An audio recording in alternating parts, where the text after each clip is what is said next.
Okay, so I made a game before game two. I made a video. My bad. I said a game.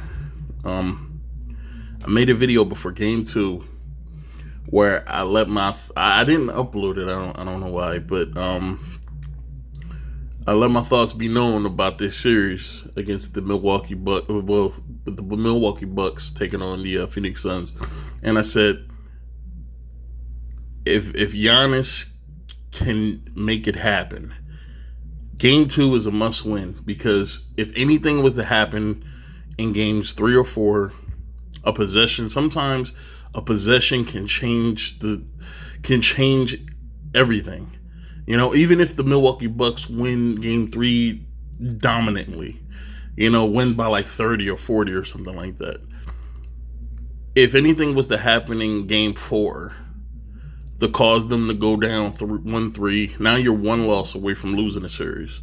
So going up 2-0 is always a major advantage. It doesn't mean you're going to win, but it's always a major advantage because sometimes things happen.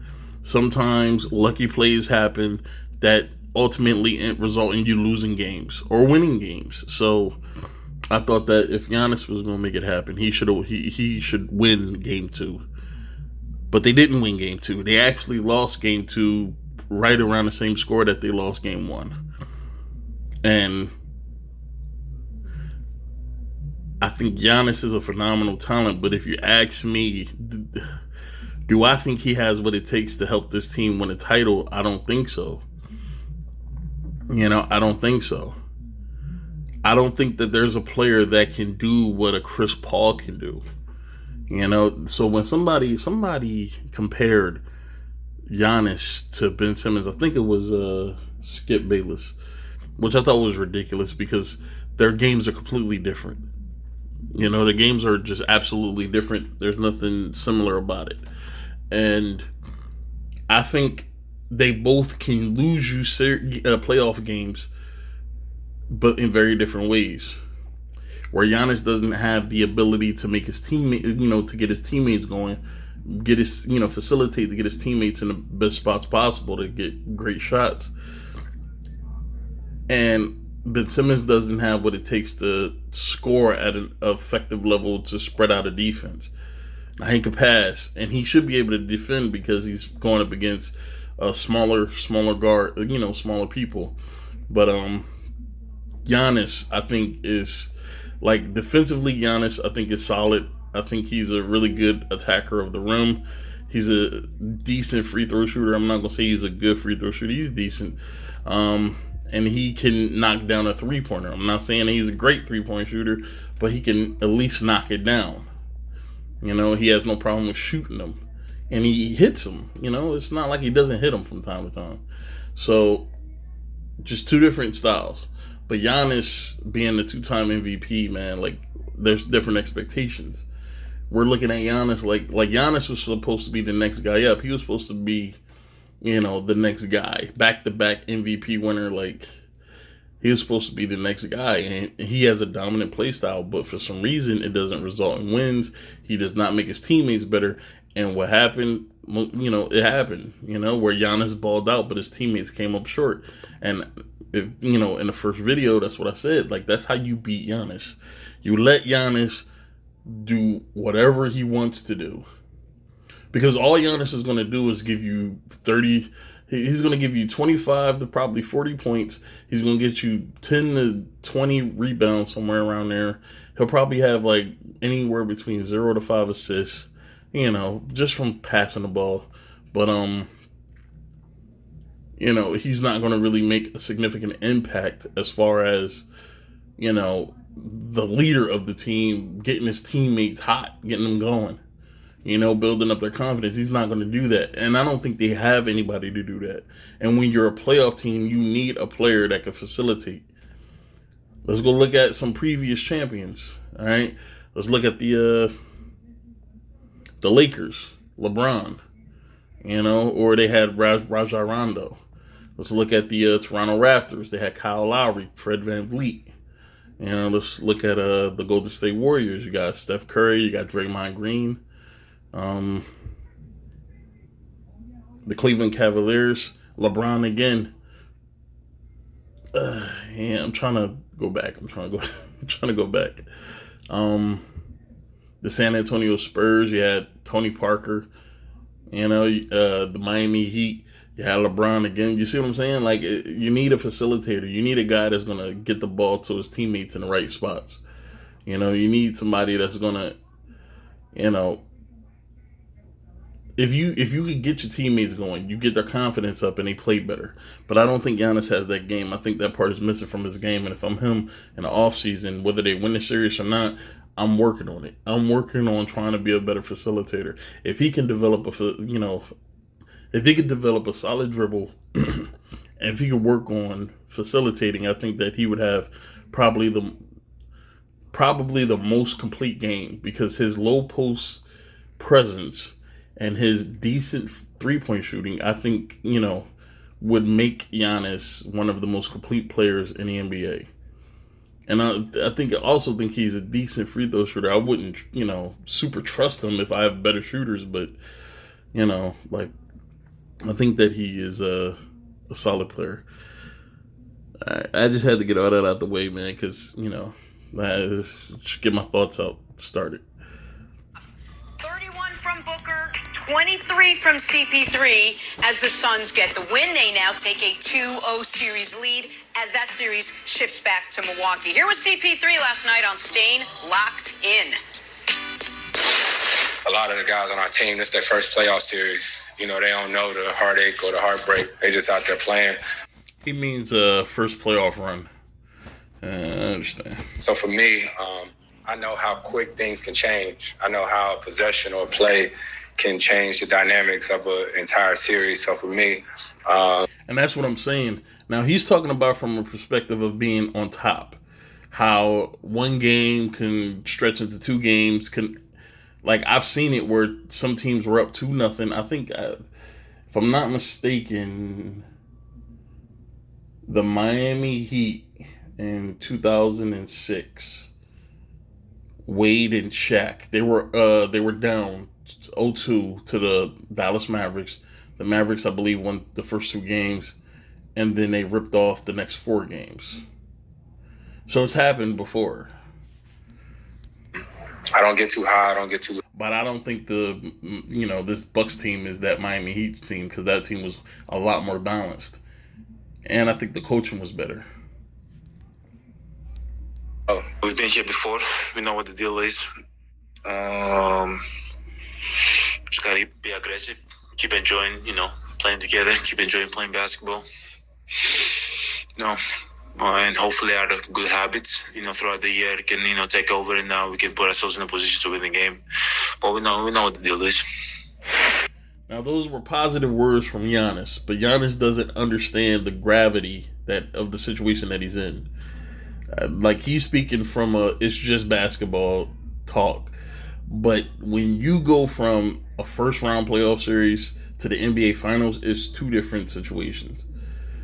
That first round playoff series may be, I don't know, on average, maybe 5 to 10 million people were actually, watching a series, catching a few games here and there, maybe, but then you shoot up to the NBA Finals where possibly 15 to 30 million people, I'm just throwing out random numbers, trying to, convey how different and how the presence of viewers and, how social media now can seriously impact the confidence of the players, because if you play bad, you're going to hear it. And players, no matter how much they say they don't listen to the negativity, all they do when they're not playing is listening to the negativity. Tom Brady does the same thing, and whenever he says that he doesn't, I already know it's bullshit, because he built his entire career on trying to prove people that, said he couldn't do this and said he couldn't do that, and that's every player. Nowadays, back then you really didn't have a social media to fall back on, not to fall back on, you didn't have a social media to listen to when it comes to the thoughts of the fans and the media. You usually got to read the newspaper, watch the news or something like that to hear what people think. But, Now it's served up immediately. All you gotta do is go onto your phone and you can hear and see everybody's thoughts, and that does something to you when you're a professional athlete, because it feels like your entire existence is in the spotlight. You're just out there. There is no privacy for you anymore. So, I mean, that comes with a level of pressure. So, Giannis is doing a very good political move, but do I think that he understands the magnitude of what's happening right now? No. Bro, you need a sense of urgency. Fuck being aggressive. You need urgency. You need to treat every single possession from now on as if it is your last opportunity. Because one game, all it takes is one game, and next thing you know, you're in an elimination situation. And if they lose game 3, this series is over. I don't see the Bucks coming back ripping off 4 wins against this team. Nick, we talked all week about how if Giannis comes back and is the dominant Giannis we know he could be, the Bucks are in this series. How did the Suns overcome such a dominating game from Giannis last night? Like I said, if you let Giannis do what he wants to do, I said this in a previous video, there are so many games where I look at the scoreline and I see that Giannis had 35 and 17, and it looks like he, dominated the night, but his team loses because nobody else did anything. Chris Middleton probably, he probably went 2 for 10 or 2 for 13 or something from the 3-point line. I mean, Drew Holiday or Eric Bledsoe, whoever was on the team, whichever year you're looking at, I mean, they really didn't do much. They were pretty much ineffective. Or Brook Lopez didn't knock down the shots that, he needs to knock down. I mean, things like that, it happens so often with this team. I think this is why they're so good, but they're so bad when it comes to the playoffs, is because the consistency is so effed up. Giannis is the consistent one. He'll consistently give you numbers, but they will consistently give up playoff series. Well, it's very, very difficult to win NBA Finals games 1-on-5. And that's what the Bucks attempted to do last night, and they were unsuccessful. And man, I envy folks that get to root in NBA Finals games for the more complete team. I was thinking about this last night. I was like, man, over the last decade, aside from last year's finals, every year I'm rooting for the team that's got one guy up against the world. And last night I'm like, what more could Giannis have done? And the answer's nothing. And it was the finest. He could have done something. Look, the problem with professional athletes, and when I did my Ben Simmons video, I said the same thing. The problem with professional athletes is when they have a measure of success, they stop trying to elevate their game to a different level. They think because they win MVPs and they have people praising them for the way they play, they think their game is complete. They think they don't have anything else to learn. They don't think that they need to add another wrinkle to their game. They think their game is fine the way it is. And that's not the case. Every player should be striving to be the best in every aspect of his sport. That's what professional athletes do. That's what you do when you go through high school. If you play sports in middle school, but then high school, college, and in the pros, you're steadily trying to get better. You're trying to add different wrinkles. You're trying to complete your low post game, or you're trying to complete your perimeter game, or you're trying to be a great defender. So you're trying to learn how to defend different positions. You're learning how to try to defend different styles of play. You're steadily trying to improve to get to the max level. But it's once people get to the max level and they start making money, it's they don't really care about improving their game. This is why you got guys like Michael Jordan, LeBron James, Magic and Bird, and Bill Russell that can pretty much dominate an era, because it's there is no competition. It's like the thing I said with the NFL, and this is why the Patriots was able to win for 20 years, is because everybody's trying to reinvent the wheel instead of trying to perfect the wheel that was already created. Trying to make the most perfect wheel you can, but instead everybody else is trying to be the next innovator of the wheel instead of trying to work on what's already there. I think Bill Belichick's approach to the game is so simple, and he keeps it simple. He tries not to overcomplicate it, which is hard for some players to actually deal with. Like, it's hard for them to understand the intricacies of route running. Like when Chad Ochocinco went to New England, being a big time receiver he was in Cincinnati, when he went to New England, he said it was incredibly hard, and that's because Ochocinco's whole career was about him just getting open. He didn't have to worry about, all right, I gotta run up, I gotta take 5 steps, and then I gotta cut out, I gotta take 10 steps, I gotta cut in, I gotta take 3 steps, I gotta run at a slant. All right, like his job was to get open. Wherever the defenders were not, that's where he wanted to go. All right, and he would get there, and the quarterback would get him the ball. But when you're in a system that is based on details, like some players, it's weird. Like some players, they don't learn these things anymore. And I think that's what keeps certain players on top, is that the details matter. The details matter. And I think if Giannis pays attention to the facilitation aspect of the game and tries to at least add that to his game, I think that he'll always have these problems, because sometimes your teammates need you to, and that's what makes a great leader, is understanding every last one of your teammates, man, what they're good at, what they're great at, what they're bad at, what they're not so confident in, how to keep them confident, how to keep them good, how to keep them going, and, using that. It's like when you have kids, you understand you can chastise some of your kids because you know that they're mentally stronger than some of your kids that you have to kind of coddle a little bit. You don't necessarily treat everybody the same. That's how you maintain relationships. But I don't know, man. That's just the way I'm looking at it. It may be confusing, but that's the way I'm looking at it. Playoff game, or game 7 against Brooklyn was probably Giannis's best playoff game, all things considered. But this was very close. He played a perfect second half, but it wasn't enough. It wasn't enough because of what Phoenix did and what his teammates didn't do. After game 1, one of the things I said was, listen, Milwaukee's not going to go 5 of 12 in the first half at the rim, which is what the non-Giannis Bucks did. They missed 7 shots at the rim in first half of game 1 when the game was getting away from them. Well, I was right.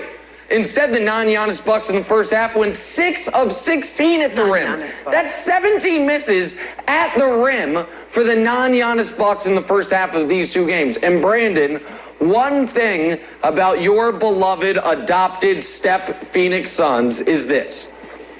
You can't let them get out ahead, man. This is a team that all play. That goes for any good team with great coaching and a solid starter or solid star that can kind of mesh everything together. This is what makes Chris Paul so special, is that he understands. Like, I don't consider him a leader because I think that he's at times, like, he's emotionally turbulent. Like, at times he'll let his emotions get the best of him, and he'll do things. He'll do petty things. He'll do sometimes risky things for absolutely no reason. He has a very unlikable way about him sometimes, and that doesn't make for great leadership traits. But he understands certain aspects of being a leader that makes him a solid player. Now he's not one of the greatest players of all time, but I mean, I think if Chris Paul could have endeared himself to his teammates a little more, and I don't know, man, tried to be, I guess, a better person, because sometimes you can have a guy that has a phenomenal game, and he understands the game on a different level. But sometimes you need people to be better people. You need them to be a better them, just to make it a more enjoyable environment to be in. But like, he understands the Jesus, I fucked that word up. Intricacies of the leadership role. He just emotionally, he's so turbulent. I think that's what's keeping him from being a great leader, is that he's emotionally turbulent.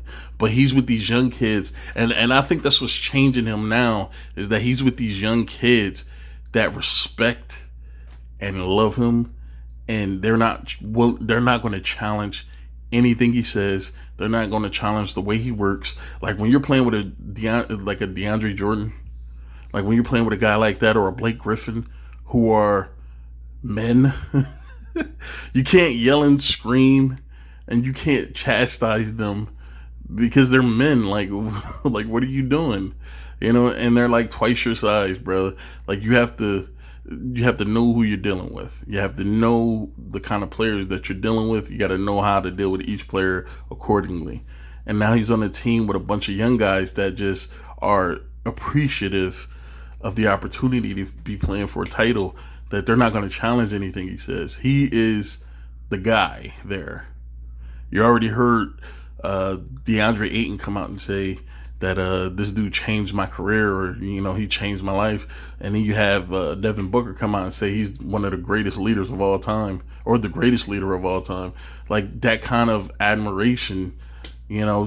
Chris could come in and he can chastise the hell out of them, and they're going to listen to him, because right now what he says is gospel. All right, but he didn't have that in his other, because you can't just talk to men any old kind of way you want to. But when you're playing with kids, you can, especially when they respect you, But I think that's what's working out for him right now. And the injuries is also a benefit, but I don't want to harp too much on the injuries. Sorry. Yeah. There's not a lot of stories in these playoffs of, the Suns overcame a 13-point deficit. There are a ton of games where the Suns built a 13-point lead and held on to it. And last night it felt like every time the Bucks were clawing back thanks to Giannis, Devin Booker did that. Felt like I think the confidence that the Milwaukee Bucks started to grow in the last two games against the Hawks was that Giannis wasn't on the floor. So it allowed Chris Middleton to step up. It allowed Drew Holiday to be the Drew Holiday of old in Philadelphia, where he was the ball handler. He was the guy that was running the show. And it allows these players to be more. I think that's sometimes you have those stars in the history of sports where they're great players, man. They are great players, but they alienate their teammates with their style of play. Like, somebody said that the reason why Giannis being out allowed for Brook Lopez to play a little better was because he didn't have, like, Giannis couldn't sit in the paint. Brook couldn't sit in the paint because that's Giannis's domain. That's his area. So Brook had to kind of be away somewhere, so he usually just camped at the perimeter. But sometimes subtraction is an addition, because sometimes you do have players like a Giannis whose play style alienates his teammates. I wouldn't say Giannis is a ball dominant player, but I think his style is kind of ball aggressive. Like, it forces the ball in his hands too much, which takes the ball out the hands of the other players, which kind of ends up with other players not really having much to do other than rotate till you get the ball and then shoot a shot. But I don't know. We got to see how this works out. I get this like maybe 3 years, like 2 more years, to see whether or not they can actually win a title if they don't win it this year. But we'll see. Every time they were close, there would be a Suns miss, an offensive rebound, and then a Suns bucket as a second chance point. So that's how they won. The Suns had a complete game. The Bucks had a one-man show, and that wasn't enough. Right. Listen, that's a good point, Nick. It's reminiscent of Tom Brady and Peyton Manning. Look, I know, Brandon, why are you talking about football? Well, when you played against Peyton Manning, you played against Tom Brady, Foxborough, going out in Indy, and if they were up, it was over. You know, because on the other side, on the defense side, they had defensive ends that was going to just tip off, you know, pull their caps back and get after the quarterback, and they weren't going to let up on the offensive side, and that's what CP3 is. He is that field general. He is that court general. Once he gets up, it's a wrap for you boys. That's what it is. But look, this whole question, how did the Suns overcome a playoff career high of 42 points from Giannis? We talked about this all week, Wilds. Look, he did this in the regular season, and they still didn't win. He averaged 40 points against them in the regular season and still lost. Yeah. Now, because teams are starting to understand how to beat the Bucks. Like, this might have been this was their most down year over the past 4 or 5 years, is because teams now understand how you beat the Bucks. You allow Giannis to get his 40 points because that's what he's going to do, get like 15 rebounds, and then you just go hard in the paint on everybody else. You throw everybody else off their games. You don't allow Chris Middleton to knock down. If Giannis is going to get his numbers, but if you allow Chris Middleton to put up 25 or 30 on you, you're going to lose. Like, you're just going to lose. So you have to throw them off their game. And that's what teams are realizing, and that's how teams are beating them. Now, it doesn't always work because Chris Middleton will go off at some point. I mean, Chris Middleton is the kind of guy that will hover around 10 to 19 points, somewhere around there. You know, like, he'll get a couple of threes or whatever, but he won't be too effective. And then he'll just have one game where he just goes off for like 35. You know, like, it happens. And on those occasions when it happens, the Bucks are usually successful.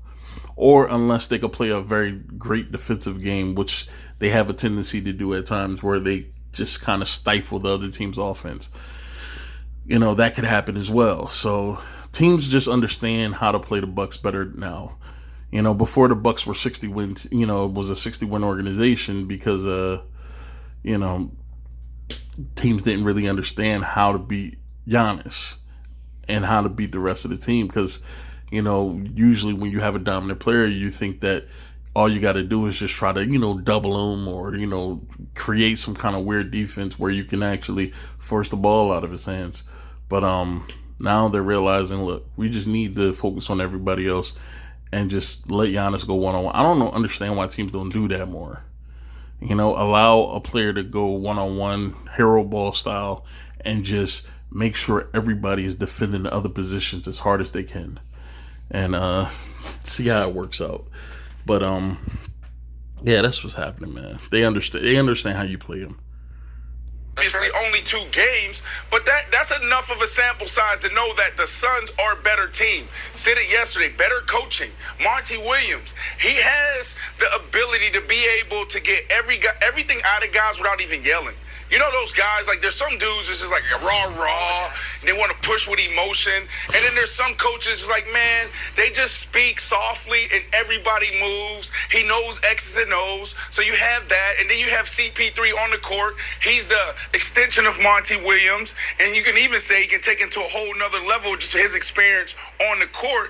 And then you have ballers on that team. So, look, I find the teams with players that have a lot of potential, but they're just not living up to any of the potential that they have, and they're young and they're impressionable, I find that they're far more receptive to coaching and they're far more receptive to a player coming in and leading them than players that has had success, that has some potential, but with success comes confidence, comes bravado, and you usually don't want other people coming into your space telling you what to do. All right, but when you have young guys that's never won anything, they're really hurting to win. You could bring a coach in, but I think Monty Williams is one of those laid back coaches, man. But I remember him from the Hornets, but I'm trying not to lose the thought. But when you have the young guys that just want to learn how to win, they just are trying to find a way to improve and get better, that has some potential, man, because this was a talented team. You know, was like the same team like the Minnesota Timberwolves. the Minnesota Timberwolves was picking in a lottery every single year, accruing all these young players. And I'm thinking all they need is a leader on the team and a coach. Maybe they can make a run of it. Maybe they can try to, get some of these players to play better. But, I guess they couldn't find the right mix. But, yeah, I'm going to end it right here. But, this series is not looking good for the Bucks. I think the Suns understand how to play them. The Suns are healthy, and I think the Bucks have been benefiting from unhealthy players throughout the postseason, just like the Suns. But the Suns are a far more healthy team, and they seem to be playing better. They have a better, as close to a leader as you can with Chris Paul.